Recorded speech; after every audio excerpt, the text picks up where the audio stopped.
Mabisang hapunan ang banat ko ngayong gabi mga tol. At nagluto ako ng chowpan fried rice, fried chicken with mayo garlic sauce at pork and shrimp siomai na may homemade na crispy chili garlic oil. Talaga namang napakabisang food trip nito par, kaya di ko na patatagalin to. Simulan na natin dito sa bawang. Tanggalin lang natin yung matigas na parte niyan, tas rekta dito sa food processor. Lagyan natin ng mantika sabay grind. Tas yan, open natin, salin natin dito sa mangkok, tas lagay natin tong siling labuyo, tas lagyan natin ng mantika, sabay grind uli. Tas yan, okay na tong siling giniling natin, salin natin sa mangkok at magsibak na tayo ng aromatics ngayon. Simulan natin dito sa sibuyas, sunod tong carrot, siniwa natin ng maliliit na padaisyan, tas sunod natin tong Baguio beans.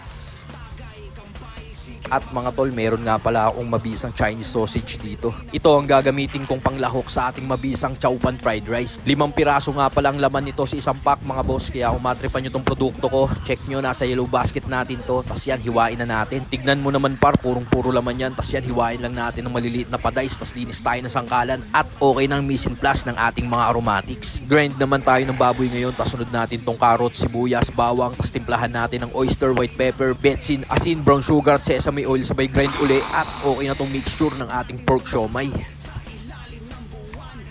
Tas yan, salin muna natin dito sa mangkok, tas set aside. Linis naman tayo ngayon ng 1/4 kilo na hipon. Tinanggal lang natin yung balat niyan. Sabay hiwain natin ng ganyan, tas lagay natin dito sa pork siomai peeling. Sabay haluin natin para mag-combine sila. Sabay dakot tayo ng isang kutsarang palaman. Sabay pahid natin dito sa wonton wrapper. Talaga naman par, purong-puro yan.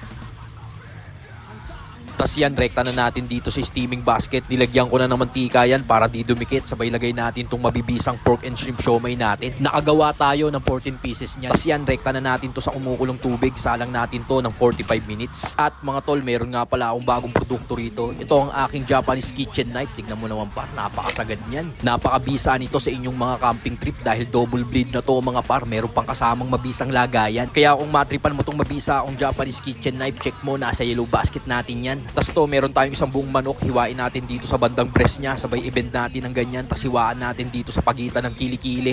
Talaga namang para kang humihiwa ng papel sa sobrang bisa nitong Japanese kitchen knife ni Tito Otits par.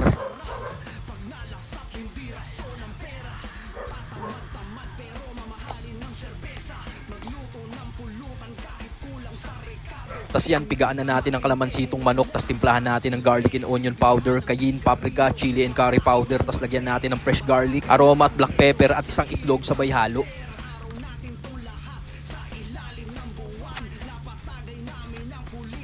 Tas yan, gawa naman tayo ng breading ngayon, harina at mga pampalasa lang yan, sabay lagay natin yung manok, i-coating lang natin maigi yan, tas ednis tayo ng kalan, lagay tayo ng bagong mantika at nung uminit, hulog na natin to.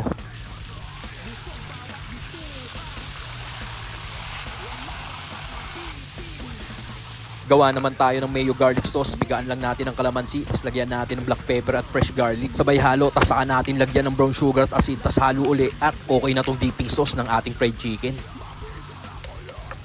Tas yan, balik tayo rito sa piniprito nating manok, hanguin na natin, tas rekta dito sa sangkalan, sibakin na natin to.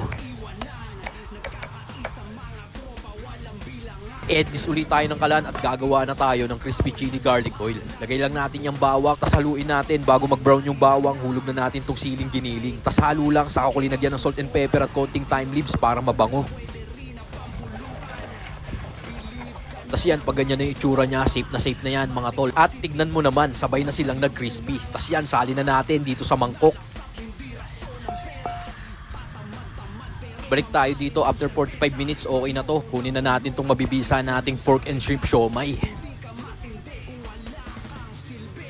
Tas itong manok natin, lagay na natin dito sa plato para matimusan na natin to. Ednis ulit tayo ng kalan at gagawa na tayo ng chowpan fried rice. Lagay lang tayo ng mantika, tas nung uminit, lagay na natin itong scrambled egg. Bali 2 itlog yan mga tol. Tas set aside muna natin yan. Lagay ulit tayo ng mantika, saka natin hulog tong onion, Baguio beans at carrots. Saka natin lagay itong Chinese sausage natin, sabay halo ulit.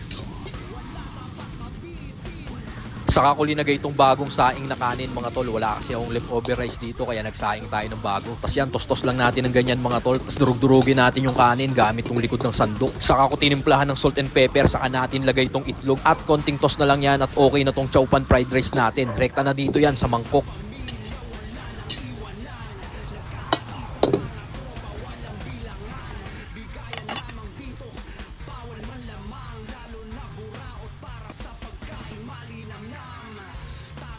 At yan na nga mga tol, tapos na tayo magluto ng mabisang hapunan natin. So paano? Tara! Bakbaan na natin to. Yon mga tol, ngayong gabi, ito yung nagawa kong mabisang hapunan. Gumawa tayo ng yang chow fried rice. Tapos ito yung ating chicken na may mayo garlic sauce. Tapos ito naman yung ating pork and shrimp siomai na may crispy chili garlic. Talaga naman, food trip to mga boss. Wala na natin. On the spot yan, tropa.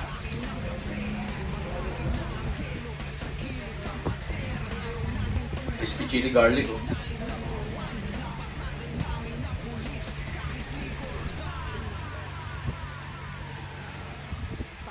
Pag-isang siomay, oh.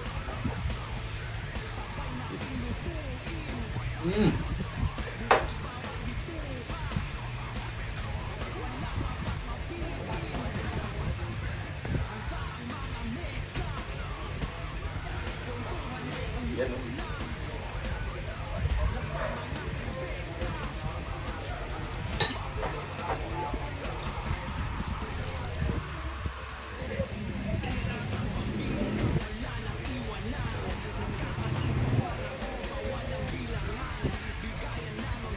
Isa mga boss.